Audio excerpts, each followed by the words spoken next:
Hello and welcome to the Marketing Mix. I'm really excited today to talk to you about how brilliant email marketing is for service-based businesses and how you can get the right people on your list. Now, I've always thought that email marketing is important for all types of small businesses, and it seems that more and more people are waking up to that.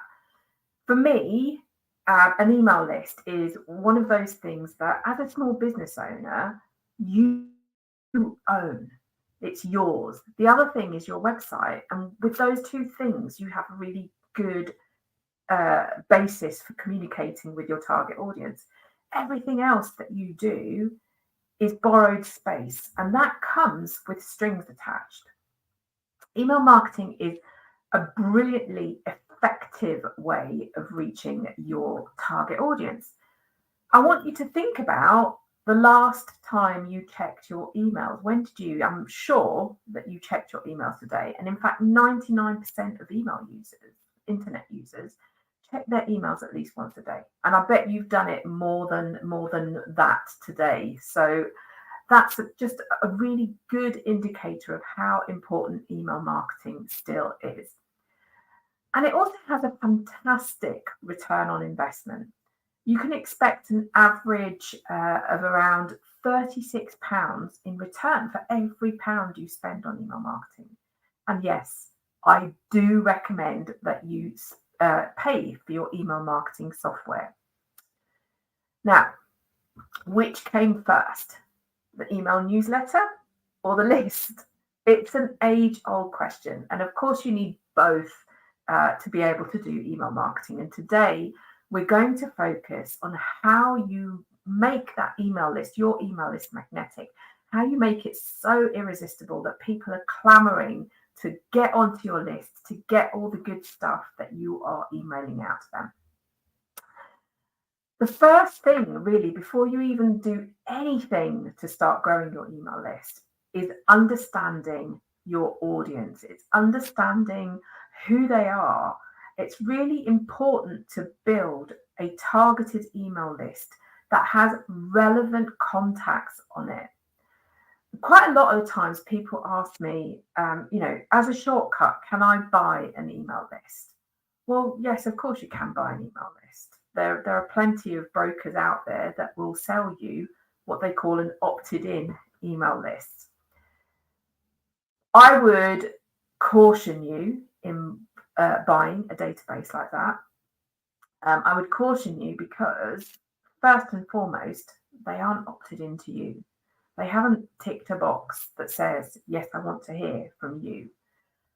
And that data that they're selling you, I mean, it's only as good as the last time they checked it. And you can't. They're not checking these email addresses on a daily basis, and you could be sold a lot of data that just basically isn't correct. That people, either the email addresses have been closed, or people don't work in the places that they for that email address anymore. They've left their job. So it's really important that you build your own organic list of relevant contacts. And you start by understanding more about your target audience.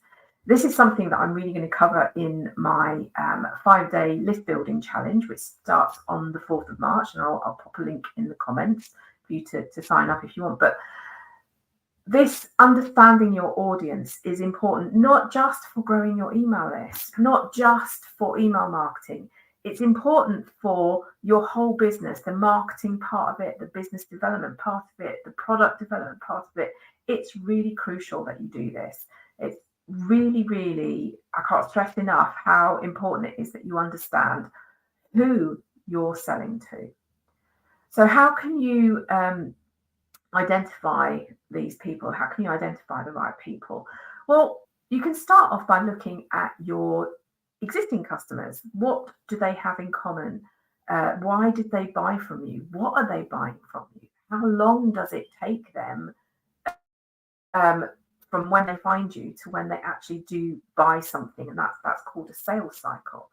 So understand more about them, what's important to them. Also look at what their challenges are, what keeps them up at night. you're watching this because you have a challenge about growing your email list. You want to know how to do it. I know this. People tell me this all the time. These lives that I do, the challenge that I'm launching, they all exist because people ask me about the mechanics of growing a list. So I know it's something that you need. So identify the need for your audience and what they're interested in. You can do that in a number of ways. I've already said, talk to existing customers. Maybe you've got 3 or 4 customers that are, your best customers, and they won't mind you picking up the phone to them and asking them a bit more about why they bought from you, what they like about you, what they like about your services. Things like where they hang out on social media, what other places they hang out online and in real life. But you can also find out more about your audience through surveys. Every year I launch a survey. It's normally towards the end of the year, to find out a bit more about what people like you running their own businesses, small business owners, what you want to achieve in the next year for your business, and the types of marketing content that you want to learn about. Like what marketing do you want to learn about, how you like to learn, lots of things that I understand what I can put in my marketing, and what I can do to attract people like you to my email list. You can look at your social media engagement and look at the types of posts that people engage with, what they're talking about, what they're sharing, what does well. And you can also conduct market research outside of talking to your own customers and surveying your own customers. You can look at a wider piece of market research. But honestly, that those kinds of details about your ideal audience lie within your grasp. And the more you know about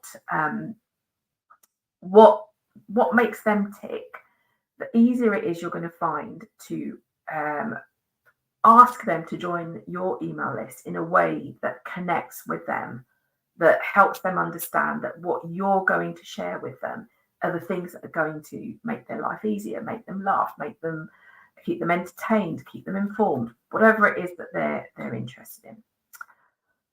So let's look at some of the things that you can do to add new subscribers to your email list. And these are all things that I have done and I continue to do. So the first thing is to create an enticing lead magnet. So a lead magnet is essentially, it's a piece of content that people download, they get by swapping an email address with you. And it's as simple as that. What you're doing is offering them something that they really want to solve a problem, to make their life easier, to give them more information. And in return, they're going to give you their email address. I have one lead magnet that really is a top performer. It's one that I use quite a lot, and it's my email marketing cheat sheet. If you would like it, it's on the email marketing resources page on my website. But that cheat sheet has performed well for me for a number of years. And in fact, I probably added over 300 people to my email list using that cheat sheet. Why? Because it's got some really valuable information on it. So what could you use as a lead magnet? Well, I've already given you one example. You could use a cheat sheet, something that helps people to do something more easily. My email marketing cheat sheet helps people understand how to lay out their email for the biggest impact. So it's as simple as that. You could offer checklists. People love checklists. At the moment, I'm working on a checklist that you can go through before sending your newsletter. And I know people want this because people have asked me for it. So checklists work really well, and especially when there are things that are really simple. This one, the pre-send checklist, I've designed it so people can print it out, keep it by their desk, and they can use it every time they send out their newsletter. But you can do lots of other things. There could be free guides. A webinar is a lead magnet. So every time I host a webinar, people are telling me that they're interested in that topic, but also that's my way of attracting them to my email list. If you sell products, you might offer discount codes. Remember, you go to a website and you're browsing and you get offered a 10-15% discount if you sign up to their email list. So that's a lead magnet. So think about what your target audience would value, what piece of content they would value from you, and turn that into a lead magnet. Now, if you want help doing that, sign up for my 5-day challenge. I will drop the link in the comments at the end, but we're going to be doing that. We're going to be creating a lead magnet in that challenge. Now, the next thing that you want to do is optimize your website for signups. Now, I can't stress enough that you need a way for people to sign up to your email list on your website. I'm always astounded by the fact that these signups are always placed in the footers of websites. I don't know, I've not spoken to one person yet who, when I've asked the question, how often do you scroll to the bottom, to the footer of a website? I've not met one person yet who says, I do. Well, actually, I have me. I do, because I like to see where people put their newsletter sign-ups. And quite often people don't scroll. And in fact, a lot of the times people don't scroll to the footer of your website. So why would you put it there? You almost want a sign-up page on every single page of your website, because you don't know at what point where people are entering your website. They're not always coming in on your homepage, and they're not always coming in on your contact page. So why would you not give them the opportunity to sign up wherever they enter your website? Now, you might not want to put a sign-up page on every single page of the website, and one way to get around this is by adding it to the menu for your website, to the navigation menu that follows people around your website. And that's exactly what I've done, which means that whenever somebody is ready, they're thinking, oh, I wonder if she's got a newsletter, that button's right there. But I put them in lots of the sign-up boxes. I put in lots of other places. They're quite often they're at the bottom of my blog post, because people do read to the end of the blog posts. I also have it as a pop-up. So I offer my email cheat sheet, and it comes up as a pop-up just as people are about to leave my website. So, pop-ups can be annoying. People think they are annoying, and they are when they come up after 3 seconds when you're scrolling on a website.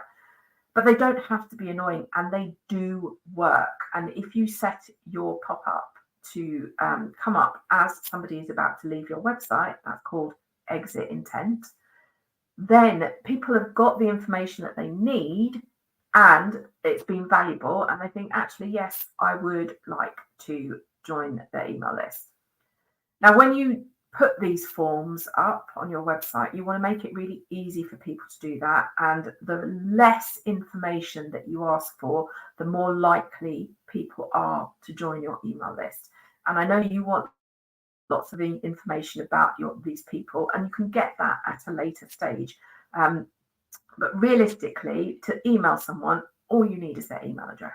And it's so easy to just pop in your email address to join a list. I like to address people by their first name when I email them. So I ask them for their first name and their email address. Really, those 2 pieces of information are all you need. You can get everything that you want afterwards. I'm actually building out more and more information about my list as I go along. If you join the challenge, you'll be asked questions. You'll be asked questions when you sign up, and you'll also be asked a different set of questions when you ask to join the private Facebook group. And this is all helping me to build a bigger picture of people on my list and the things that they need help with email marketing. So make sure that you optimize your website with those forms. And make sure you use compelling calls to action. Make sure that people feel excited and they feel that they're being enticed to join something special. Sign up here is great, but use other phrases, other ways to tell people what they're getting when they sign up, and use those calls to action in a really sort of enticing way. Now, we don't own social media. We're all always kind of figuring out what the algorithm's doing, but you need to leverage social media and content marketing to actually promote your email list and to grow it. Okay. This can be as simple as putting up a post on your social network saying, hey, did you know that I've got a weekly newsletter, and here are all the things that the types of content that I talk about, and it's really perfect for these type of people who are looking to do X, and this is where you sign up. So be really transparent when you ask people to join your email list, how often you're going to email them and what they're going to hear from you in that. But again, content marketing can help you to generate signups for your list. I've already talked about my blog posts. If I've got a very specific blog post that's part of a campaign that I'm running, that call to action will be something around that campaign.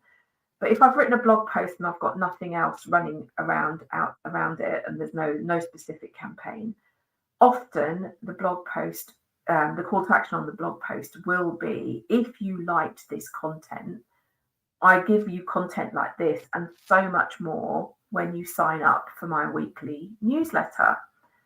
And then I give them the link, and the landing page for that newsletter has got more information about my email. It's called the Marketing Morsel, but it's got more information about it because it's more than just a weekly email. It's a bit of a club. So think about blog posts. How can you write guest posts for other organizations? So make a list of bigger organizations that you might pitch content to, smaller organizations that are complementary to your business that would love to take a guest post from you. I've had previously a guest on the Marketing Mix, and the company's called Cherub PR, and they've just recently asked me to write a guest post for their website. So within that, my call to action will be to join my email list. And I also think about collaborations for social media. Like, can you run a competition on social media with a complementary business where you both have the opportunity to grow your list together? Or maybe you can do a shout out for somebody's email list. So I don't know if she's watching, but I know Lisa Pickles talks a lot about sales. She and I might do a shout out for each other. She's got a weekly newsletter called Sunday Sales Soundbites.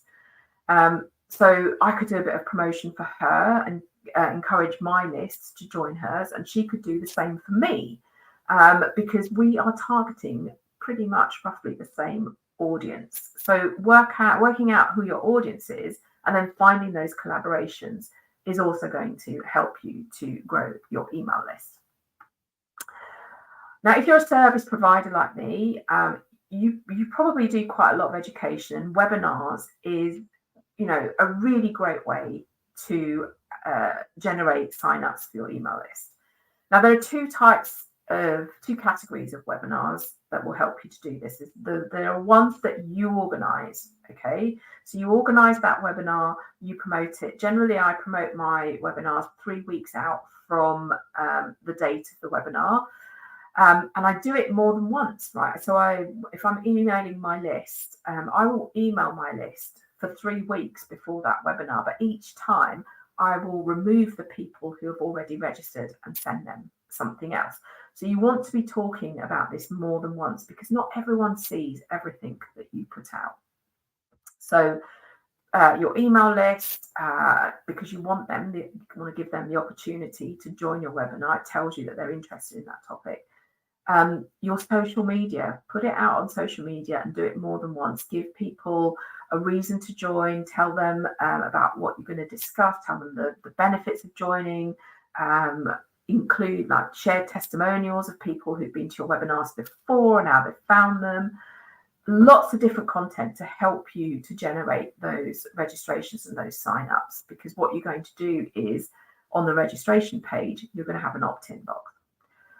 And then when you're promoting your own webinar, work with partners. Again, are there complementary businesses that will promote your webinar for you? Do they have a similar audience where they can say, hey, look at this valuable piece of education that's happening. Our friends at so-and-so company are doing this, and they've given us this special link for you to sign up for this webinar. So that's your webinars. The other category is webinars that you guest on, that you do for other people. So I do quite a few webinars for Enterprise Nation, for Small Business Britain. And because of data protection, they're not allowed to share attendee details with me. They're not allowed to give me their email addresses. But what I always do, and I make sure for every single guest webinar that I do, my call to action is a lead magnet. So at the beginning of the webinar, when I'm telling them about me, I will give them an opportunity to join my email list. And some people do from that introduction, that page, and it's generally a QR code. But at the end, my call to action is a lead magnet. And people sign up for that because they've sat through the webinar. It's generally about email marketing. The lead magnet is generally my email cheat sheet. And they've listened to the content and they like what I've said and they value what I've said, the information that I've given them, and they want to sign up for that cheat sheet. So I really recommend that when you do guest webinars that you have a lead magnet so that you can capture people's details.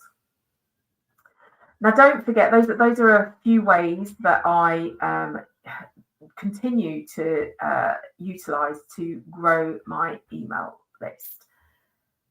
Now, don't forget that you need to engage new subscribers. Okay, that old adage about only having one chance to make a great first impression is so true. It's really true. These people are joining your email list. They're new. They're eager. They want to find out more about you. So make sure that you have a welcome email or a series set up so that your new subscribers do feel welcome and they can get to know you. Because email marketing is about building relationships.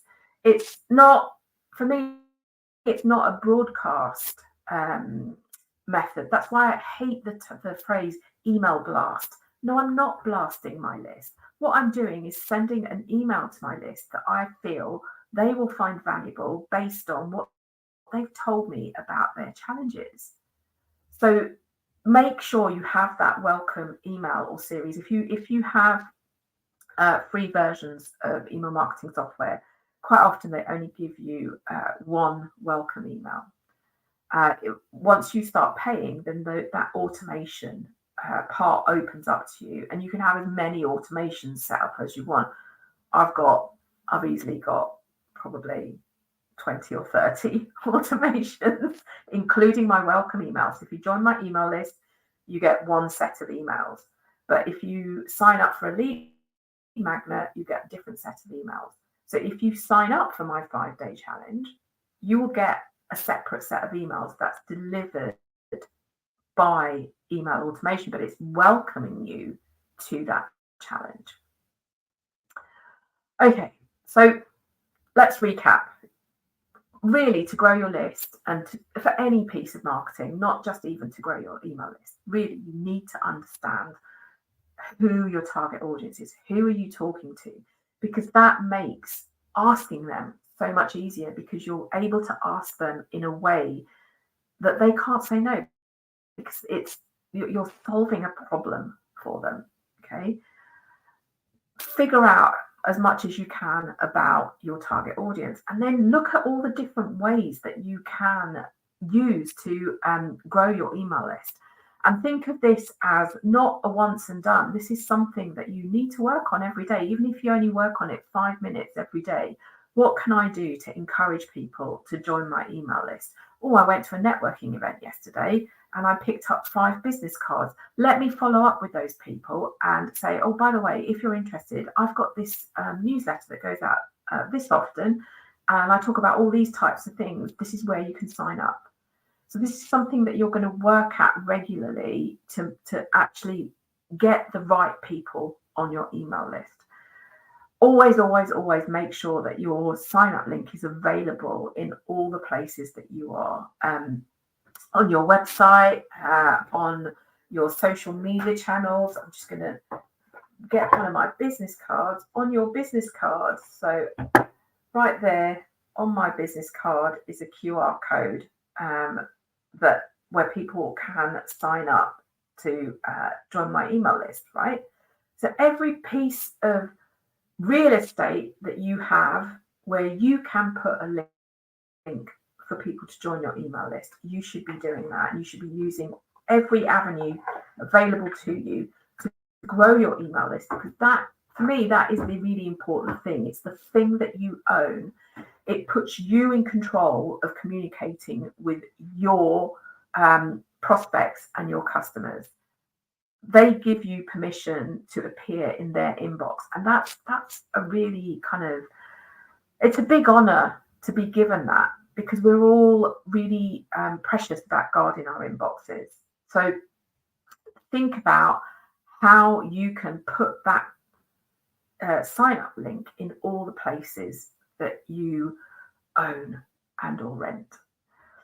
Now, I've mentioned it a couple of times, but one of the things we talked about was creating a lead magnet. And if you want to know how to create a lead magnet to find those new subscribers, my challenge starts on the 4th of March. It's called the 5-Day Email List Boost Challenge.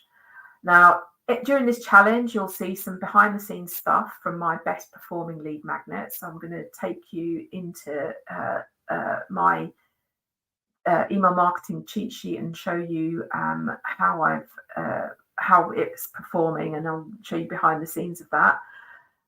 You'll also learn how to define your perfect subscriber, like how to figure out who they are, and you'll learn how to create a lead magnet and much, much more. But more than that, you're going to have a repeatable framework to help you to grow your email list. So what you do during this challenge is something that you're going to be able to repeat again and again and use it on an ongoing basis to grow your email list. So I'm going to pop the link in the comments for you to sign up, and I hope to see you there. It's starting on the 4th of March, but get in now. There are some emails, as I mentioned, to welcome you and give you some additional information that you'll need before the challenge. And more importantly, the link to the Facebook group, which is going to have a lot more support in it. I'll be live every day helping you with each of the 5 steps that you'll need to build this framework to grow your list. Fabulous. Well, that's all we have time for today. In 2 weeks' time, I'm going to be chatting to PR expert Louise Cox, and she's going to be talking a lot around different aspects of PR for your business, but also the mistakes that you need to avoid when you're doing your own PR. So I hope you can join me then, and I'll see you in 2 weeks' time. Take care.